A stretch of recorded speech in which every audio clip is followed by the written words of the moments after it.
Alors, faut-il redouter, ou pas d'ailleurs, une accélération de la baisse des marchés boursiers? On en parle avec vous, Stéphane Déo. Bonjour Stéphane, Bonjour David, vous allez bien? très bien et vous? Très bien, directeur de la recherche stratégique monde chez Ostrom Asset Management. Bon, l'environnement est quand même très anxiogène. On a un CAC 40 qui perd plus de quasiment 1,5% au moment où on se parle. Le Nasdaq qui en perd 20 depuis le début de l'année, c'est quand même assez inédit. Le S&P 13%.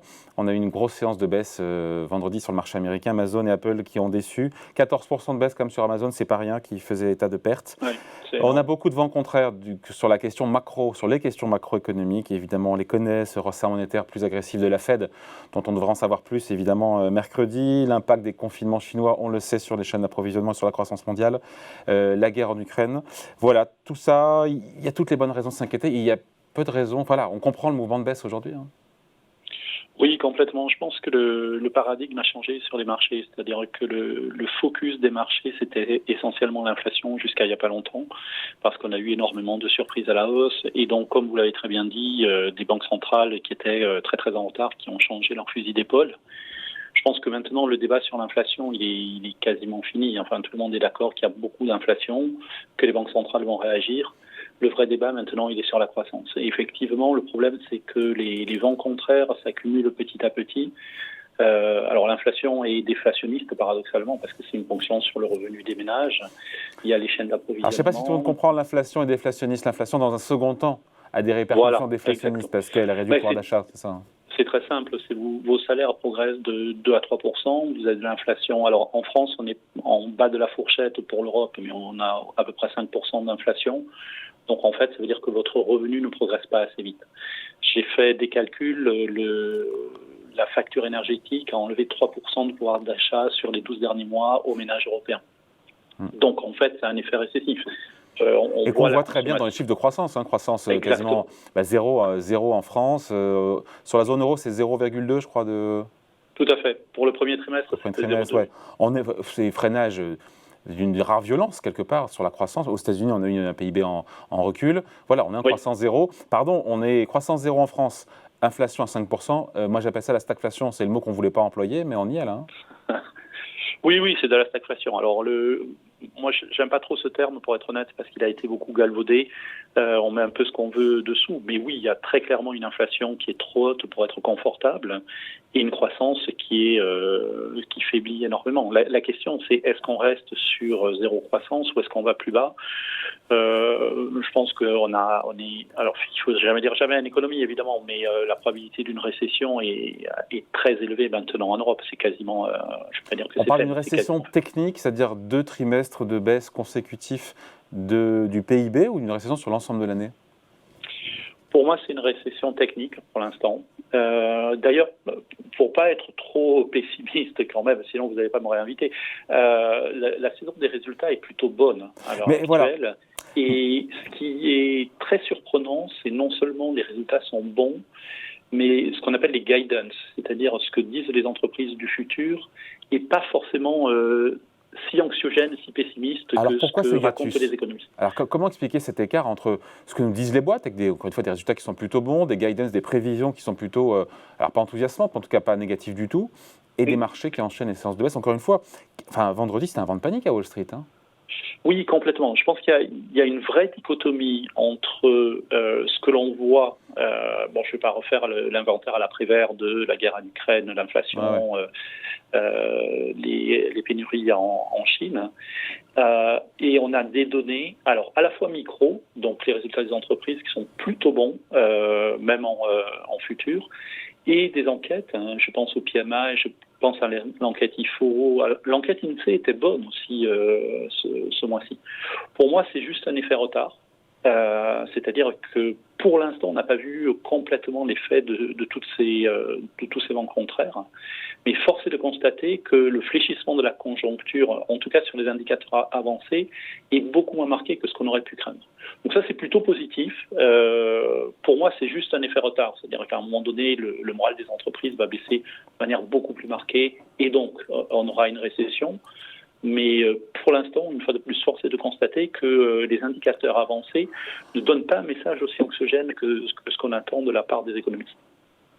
Bon, on se dit quoi au final? Encore une fois, il y a beaucoup de raisons de s'inquiéter, quelques raisons d'espérer un petit peu. Comment est-ce qu'on voyait les prochaines semaines? Voilà, est-ce qu'on peut aller vers des plus bas? Vous n'avez pas de boule de cristal, je sais bien, mais CAC 40 d'ailleurs qui tient plutôt pas si mal depuis le début de l'année, comparativement au marché américain, encore qu'il faut prendre l'effet change. On est à moins 10 sur le CAC 40, mais comme il y a 7% de baisse de l'euro face au Oui, dollar, c'est ça. on est quasiment, en fait, je dis une bêtise, on est quasiment au même niveau en dollars. Oui, oui, complètement. Vous pouvez le faire en sens inverse. Si vous regardez le Dow Jones ou le S&P en euros, en fait, ils ont très très bien résisté. À court terme, je pense qu'on a un énorme manque de visibilité. Il y a une progression des primes de risque partout. Je vais juste vous donner une anecdote.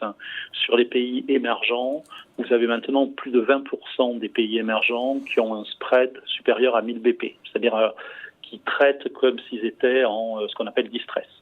Donc ça veut dire que vous avez un pays sur 5 émergents qui inquiète énormément les marchés à l'heure actuelle. C'est juste une anecdote, c'est un exemple. Mais Et qui est lié à quoi? Qui est lié à la force du dollar? Qui est lié à ça, qui est lié aussi au confinement en Chine. Ça veut dire un gros ralentissement du commerce international. Les pays sont extrêmement dépendants de ça. Il y a la progression du prix des matières premières. Quand vous êtes exportateur de matières premières, ce qui est le cas de beaucoup de pays émergents, c'est très bien. Mais il y a aussi tout un sous-groupe de pays émergents qui importent énormément de pétrole, mais aussi de blé, de denrées alimentaires. Et ça va faire très très mal. Donc vous voyez, il y a quand même un environnement qui est extrêmement anxiogène. On le voit aussi sur le VIX.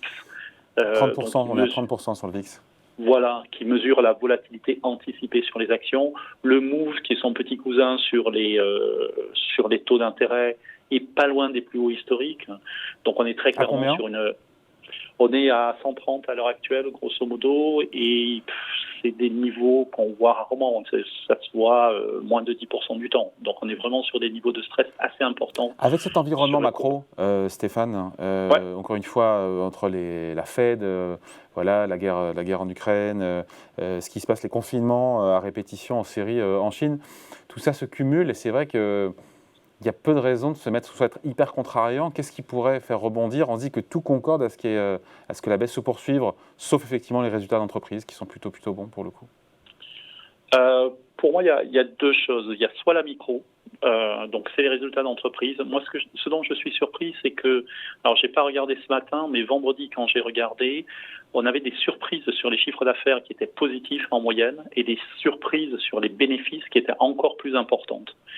Donc ça veut dire que non seulement les entreprises ont vendu plus qu'attendu, mais en plus, elles ont eu des marges plus élevées qu'attendues. Donc les entreprises ont fait un fantastique boulot pour préserver leurs marges.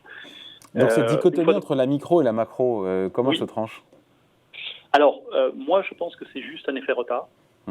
C'est-à-dire que finalement, les résultats, c'est les résultats du premier trimestre. Le premier trimestre n'a pas été vraiment touché par la guerre en Ukraine, puisque la guerre a commencé fin février, donc les impacts se sont fait sentir à partir de mars. Donc finalement, il y a une grande partie du trimestre qui est passée avant la guerre. Donc je pense que c'est juste un effet retard, mais force est de constater qu'il y a quelque chose d'étrange qui se passe là. Ça peut être une lueur d'espoir. Une fois de plus, j'y crois pas vraiment, mais on peut espérer ça. Le deuxième point, c'est pour moi, l'idée, c'est d'avoir un soft landing, c'est-à-dire un atterrissage en douceur. Je ne crois absolument pas aux prévisions du marché sur la Fed. La Fed va monter les taux de manière très agressive, mais pour vous donner un ordre de grandeur... Qu'est-ce que prévoient les marchés?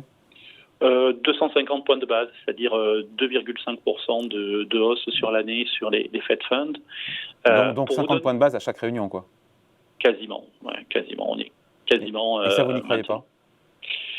Si on a ça, avec tout ce qu'on vient de raconter sur l'économie, on est quasiment certain d'avoir une récession. Donc je pense qu'à un moment donné, la Fed va nous dire attendez, le ralentissement est extrêmement marqué, je n'ai pas besoin de resserrer mes taux. Parce que qui dit ralentissement marqué dit inflation qui sera amenée à décroître. Exactement. Du coup, le cycle, en quelque sorte, va faire le sale boulot de la Fed à la place. C'est-à-dire que comme vous allez avoir un ralentissement économique, vous allez avoir moins de demandes. Un resserrement monétaire, c'est ça, c'est réduire la demande pour peser à la baisse sur l'inflation. Donc le marché va le faire à la place. Et dans ce cas-là, vous auriez probablement une Fed qui est beaucoup moins agressive. Et dans ce cas-là, avec un peu d'espoir, on peut avoir un atterrissage en douceur. Ouais, mais c'est pas pour tout de suite ça. Pour l'instant, on va avoir une Fed qui va rester agressive, 50 points de base. Ça, il n'y a aucune surprise qu'on aura mercredi. Qu'est-ce qu'on va guetter d'ailleurs mercredi du côté de la Fed? Parce que ce n'est pas tellement le move on l'attend, hein. C'est dans le discours. Hein. Oui, j'ai regardé le consensus des économistes. Vous avez 90% des économistes qui attendent 50 points de base. Donc, je pense que c'est fait. Alors, là aussi, il ne faut jamais dire jamais avec la Fed. Mais pour moi, c'est plus les communications sur le QT. Parce que vous savez qu'il y a deux éléments sur la politique monétaire. Il y a la remontée des taux, donc 0,5%, 50 BP. Mais il y a aussi la réduction de la taille du bilan. Oui. C'est-à-dire que la Fed... On ne sait pas encore quel est le montant mensuel. Beaucoup de paris sur 100 milliards de dollars par mois de baisse de la réduction de la taille du bilan. On parle de 65 milliards pour les treasuries et 15 milliards pour les MBS. C'est-à-dire, treasuries, c'est les papiers souverains, les MBS, c'est les mortgage-backed securities, donc les emprunts hypothécaires. Immobiliers. 100 milliards, ça fait beaucoup. Dans ce cas-là, on aurait des taux longs qui pourraient là aussi monter.